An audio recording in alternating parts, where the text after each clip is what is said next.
Okay, so video number 2 on the Spinfisher. And the main thing I want to do in this video is I'm going to keep it brief, and I just want to discuss the main differences between the new reel, the Spinfisher, and the two older pens that we have been using. So when we first got this Surfblaster and the Fierce, we both agreed at the time that they were absolutely fantastic reels, but they both had their faults.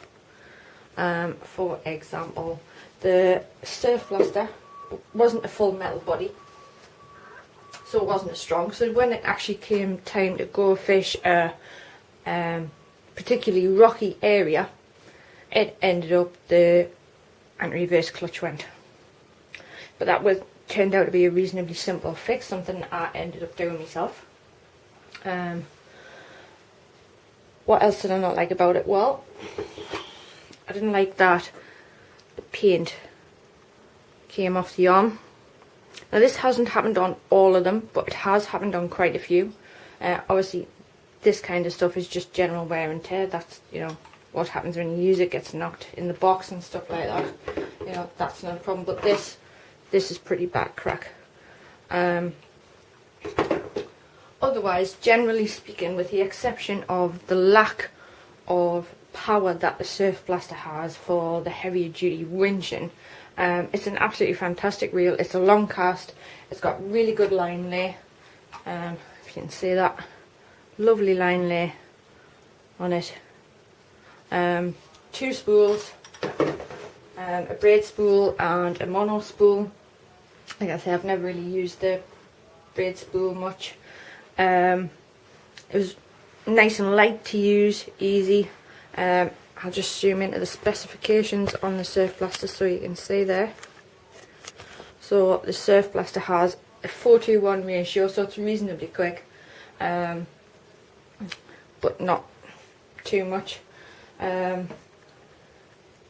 The mono spool holds 340 meters at 0.4 mil and 300 meters at 0.18 mil for the braid, and it weighs 727 grams. It's got 8 shielded stainless steel ball bearings, 2 aluminium main spools, large diameter bale wire, slow oscillation, which is absolutely fantastic. That's what gives it such good line lay, and a titanium main shaft. One of the bearings is on this. I'll just zoom back up because that'd be blurry.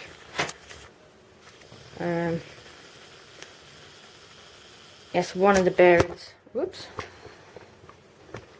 is in here, and I really like that, because if these don't have bearings, I've found with some of the other ones that haven't, other reels that haven't, they tend to get gunked up for some reason. I don't know why, and it ends up being sharp, whereas that's still lovely and smooth and running really well. Obviously, I service my reel regularly, or I try to, but yeah. So, do I like the Surfblaster? Absolutely, loved it. I'm still going to use it, but it hasn't got winching power. Now onto the Fierce. The Fierce absolutely has winching power. That is what that reel is built for. It's got a full metal body, a big pit spool. It's got a fast retrieve. It is meant for big game fishing on boats. That is what that reel is meant for. What do I not like about it? Well, it hasn't got a long cast spool. That's not something particularly that my husband finds an issue, but I do. It hasn't got a slow oscillation, so the line lay, even though it's not terrible, it's not good. You can see there's indentations here and there. It's not fantastic. Like I say, it's not bad, but it's not fantastic. If you can see very well on the camera. But it has got the full metal body. It is an extremely powerful reel. That same place where the clutch nugget on the Surfblaster, that managed to pull in a £5 cord and about, I don't know, £20 worth of seaweed as well. So, you know, there's no denying that. But it hasn't got the anti-reverse switch, which I like for surf casting, because I like to drop the line to make sure it's not wrapped around the end. Because if you get your line wrapped around the end of a rod, bad things can happen. And I'll put a clip on at the end of this video to show you what can happen if the line does get wrapped around the end, especially if you've got things like tip lights on and stuff like that. Yeah, not good. So that with this reel not having the anti-reverse, you've got to let the drag off, and then that leads you to the next thing that I don't like about the Fierce. It hasn't got a quick turn drag, so it takes you about 10 turns before you move this much. But it is a powerful drag. Like I say, it's not really a surf reel, it's more of a boat big game reel, and for that it's fantastic. But yeah, so do we like it? Absolutely. Is it powerful? Absolutely. Would we recommend it to people? Yes, but you know, like I say, you have to be aware about the lack of that and the non-quick turn drag. But if it's ultimate power you want, that's the fella. So let's just zoom in and have a look at the specifications on the box on here. It's a bit smaller on this thing there. See if the camera will focus. Yes, it will. So it has a 5:3:1 gear ratio, so that's pretty quick. It only comes with a one spool, but for mono on that spool, it's giving you in pounds and yards, this one, but £30 worth of line will give you 260 yards, and braid, £80 worth of braid will give you 390 yards. That's just a stupid amount.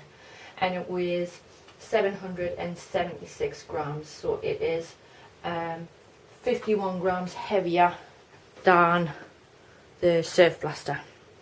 So it is a pretty heavy reel. So moving on. So yes, so as I was saying, I think the Penn have come up with the Spinfisher, and they really have got the best of both worlds. I think they combined the best bits out of both of these two fellas and come up with this, and it really is a, you know, a hell of a reel. So you've got the long cast spools, both braid and mono, right? You've got the anti-reverse, right? And you've got the quick turn drag, but you've got the full metal body, so you've got the strength of this one with the benefits of this one. So, you know, what's not to like? It's not a bad looking reel. Well, it's not particularly pretty, but it's not bad looking. But it's all about, you know, the power and the castability that this has is why we bought it.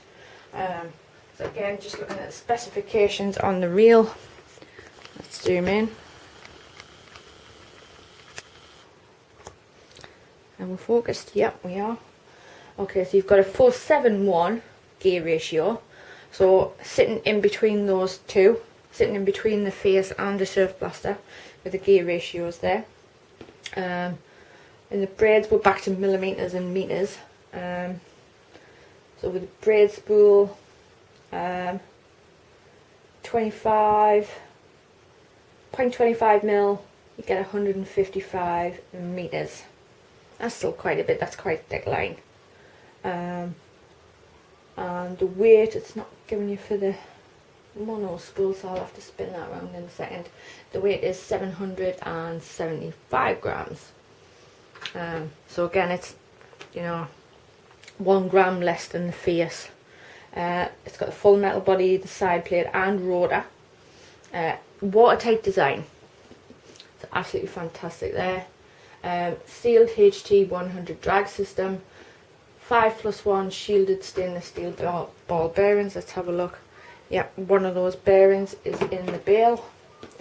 And infinite reverse bearing and line capacity rings. I've just realised I never read that out on the face, so let's have a quick look there. We're focused, yeah. So we've got the full metal body and side plate. So there. So you've got the full metal body and side plate. but not the rotor. Whereas on the Spinfisher, it's the rotor as well. And the rotor on this is graphite. Machined and anodized aluminium spool. Machine cut alloy main gear. Oiled felt drag system. And 4+1 bearings.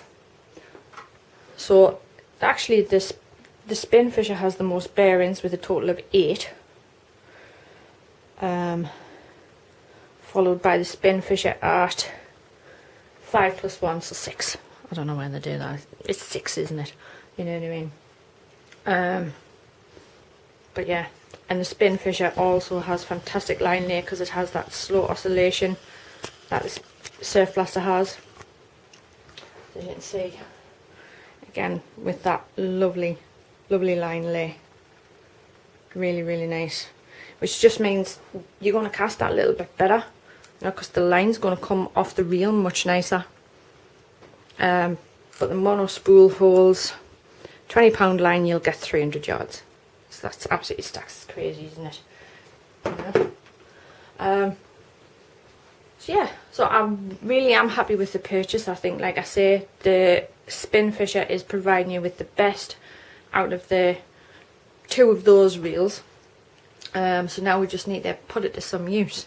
So what we're going to do in the next video, you're going to see we're heading up the River Tyne on the Newcastle side, and we're going to be fishing somewhere called Pottery Bank. And we'll go out and we'll give the Spinfisher its first run, see if we can catch any fish with it, and do some casting with the reel and the Century Blackbird put together and see how it goes.